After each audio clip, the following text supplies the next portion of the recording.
For decades, the chant "Death to America" has echoed through Iran's streets, schools, and airwaves. Behind the slogan lies a deep story of fear, indoctrination, and a strategy for global domination. Well, now a new chant is emerging that's threatening the regime in Tehran. George Thomas has more.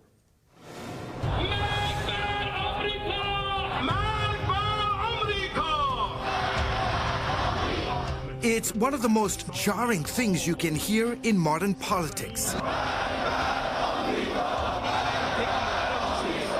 Death to America.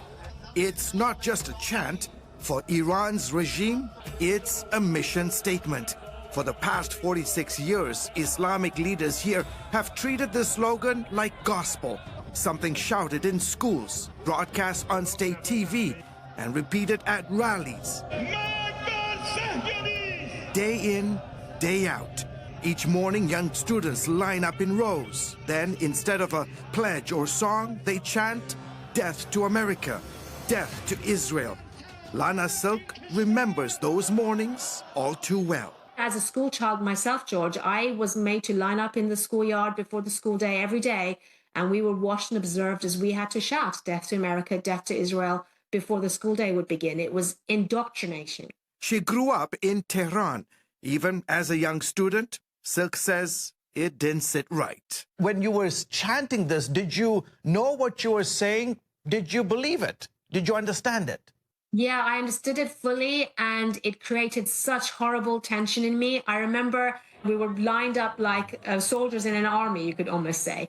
And I remember trying to position myself so that I could be hidden behind another girl so that they couldn't see if my lips were moving. Even then, as a 5, 6, 7-year-old girl, I knew it to be wrong, and it upset me. That chant was born during a revolution. In 1979, Ayatollah Ruhollah Khomeini returned from exile and took power. He didn't want to just change Iran. He wanted to spark a global Islamic movement.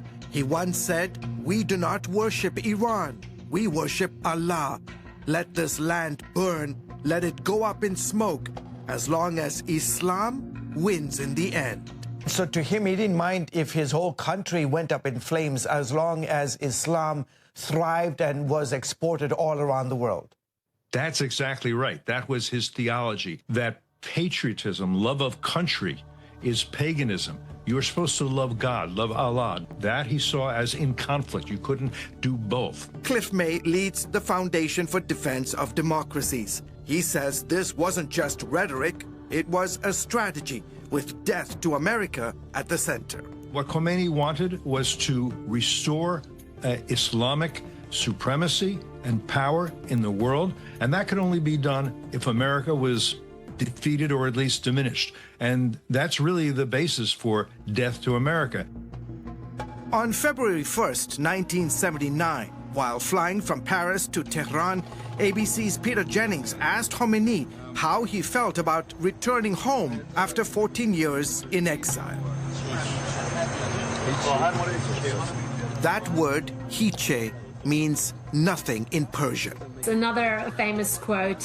I think his whole persona was supposed to be this untouchable, unreachable, beyond, basic human emotion, religious purity. And that was all part of the act, wasn't it? That yes, I don't get carried by waves of emotion. I have a bigger agenda here. Fast forward 40+ years, and the chant still hasn't gone away.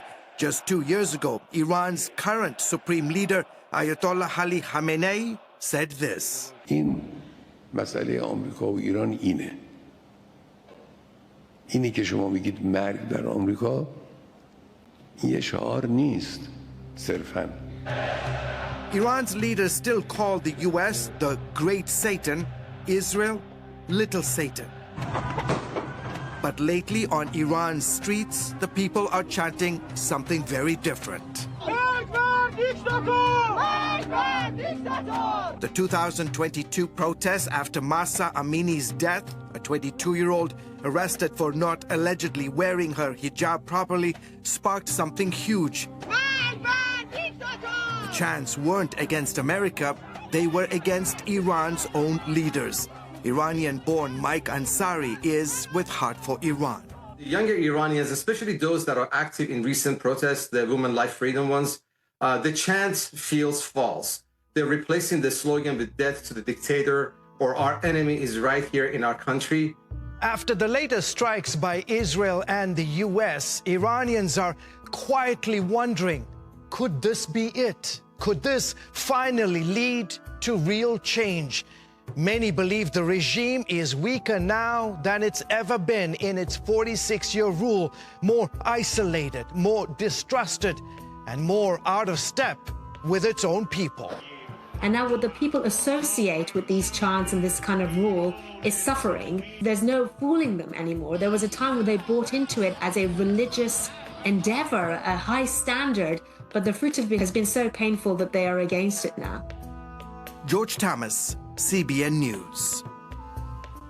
Well, I hope for a change in the government of Iran, but unfortunately, I've gotten some reports from people within the country that the crackdown after this 12-day war has been massive, and crackdown against Christians, crackdown against any protest and any leader of a protest movement.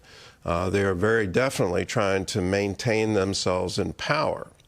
Over the decades, I've wondered, has our own government tried to deceive us about the threat from Iran and tried to hide exactly what their ideology is calling for? And it just seems strange that you would negotiate with that you would try to come to some kind of agreement with them on nuclear weapons, or some kind of agreement that they would no longer fund terrorism around the world. They are the largest state sponsor of terror. And when you look at the Houthis, their flag says death to America, death to Israel, death to the Jews. Hezbollah, the entire motivation of them is to wipe Israel off the map. These aren't idle slogans. These aren't things that they're just, playing games. They really mean it. And when the Ayatollah says it's okay if Iran burns to the ground as long as Islam wins, please take that to heart. As he's going into hiding, okay, the Israeli jets have control over the skies of Iran. So as he's going into hiding, the Ayatollah quotes back to Khyber, a tremendous victory in the early days of Islam, 1,500 Islamic warriors defeating a Jewish community of 10,000. He firmly believes in that. He firmly believes, even though it seems like they're defeated and they're outnumbered and they're overwhelmed, they're going to come back to victory. And right now, they're plotting just to do that. I worry that we didn't take it far enough. And until we see a change in government where it's no longer a theocracy, no longer bent on Islamic domination of the world, we're not going to see peace in the region. Also keep in mind, this ideology is infectious, and President Erdogan of Turkey just this past week announced that he wanted to see Islam go from the China Sea all the way to the Mediterranean, and he's calling for alliances between the Turks, the Kurds, and the Arabs in order to accomplish that goal. He's looking at a caliphate. He's looking at the restoration of the Ottoman Empire plus. And so you look at these declarations and what they're saying publicly in their own language, please be aware of it, because it is absolutely a threat to world peace, absolutely a threat to Israel. But most importantly, when they say death to America, they mean it, and they're trying to take us out.